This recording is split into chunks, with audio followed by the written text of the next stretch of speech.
Okay mga kaibigan, nandito na naman ako. Ay, nabulol ako eh. Okay, magandang umaga sa ating lahat o magandang araw. Ito na naman sa channel ko. Ngayong Pasko, ito ang gawin ko mga kaibigan. Gumawa ako ng tipid na pansit. Matipid na pansit. Ano pa yung sa Tagalog? Matipid yung ekonomiya. Okay mga kaibigan, ito ganito ang gawin ko. Tingnan nyo, masarap to, nutritious to mga kaibigan, minus gastos ito mga kaibigan. Mga kaibigan, tingnan nyo kung anong gawin ko ngayon. Okay, itong pansit malunggay. Ito konti lang ang lamas natin ilagay. Okay, kasi 1/4 lang ginawa natin. Sample to mga kaibigan kung paano gawin tong pansit na malunggay nga masarap at nutritious pa sa katawan. Okay, ito ganito. Minus gastos. Okay, may crispy fry pa ilagay at may malunggay, hindi kadalasan sa ibang pansit to. Okay, at pansit canton pang ginamit at saka ang oil o mantika. Ano pa yan? Ano pang mantika niyan? Nalimutan ko yan. Yung no cholesterol vegetable oil, no cholesterol. O ano pa yung pangalan yan? Saka Señorita Sardines. Okay, hindi malaking gastos pero masarap to. Totoo, gawin ninyo kung gusto nyo malaman kung totoo bang sinabi ko mga kaibigan ko. Jaga-jaga, magsobrahanon pa. Okay, nandito na. Ito lang mga kaibigan. Okay, kung maaari please subscribe sa vlog ko mga kaibigan, parang kumita ako konti yung mayroon man akong totoo to, pero sa laman ko na totoo pala ang YouTube. May dumating na sa akin na AdSense, ano pa yun, ng AdSense pin code, Google AdSense pin code. Okay, mayroon na ako.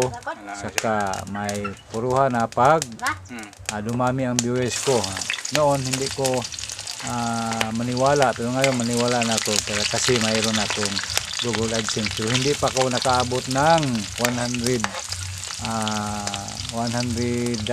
ang ano pa yan, revenue ko. $100 revenue, mabigyan na tayo ng 5,000 mga kaibigan. May na lang na.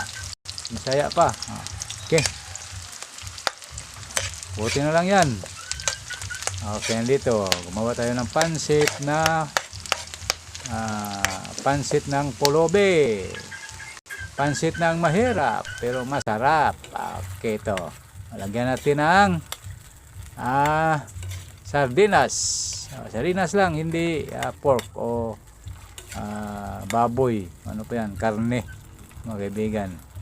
Ito lang ang atin Pasko, pero masaya, basta masaya lang. Kahit ganito lang masarap to. Dagdagan natin ng tubig kasi konti lang nalagay kong tubig. Okay, tapos bulol ang ating Tagalog. Pilitin ko na lang para maintindihan sa ibang nakikinig. Okay mga kaibigan, malunggay hindi kadalasan sa ibang pansit yan.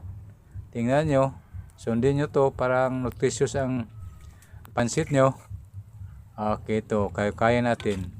Mamaya lagyan natin ng pansit canton ang ilagay natin. At saka kasi ang mantika niyan ay hindi basta-basta. Hindi basta no cholesterol vegetable oil ang mantika natin. Parang walang masama sa katawan mga kaibigan, kasi masama ng katawan natin, dagdagan pa ng cholesterol. Okay, ito canton, parang malinis sa pansit yan. Okay, 1/4 lang yan. Okay, ito Hukayin natin masyado yan pag lumambot na. Okay. Yung malunggay. Tsaka may lagyan pa natin ng crispy fry yan pa ano pa yung crispy fry pa lapot sa pansit. Okay. Ako lang nagawa ng ganyan, di ba? Ako lang gumawa ng pansit na may crispy fry, di ba? Tingnan nyo to. Kaiba yan sa ibang pansit. Okay. May crispy fry, di ba? Lagyan natin. Konti lang. Huwag damihin kasi lumambot masyado yan. Hindi yan pipilit yun sa baan nyo. Okay, asin konti. Pwedeng lagyan nyo ng toyo kung gusto nyo. Pero ako hindi na ako maglagay ng toyo kasi mayroon ng asin at saka crispy fry. Pwede yan lagyan ng bitsin. Konti bitsin. Pwede wala. Okay, optional yan. Optional din yan. Kung mga kaibigan. Mamaya, tapos na yan.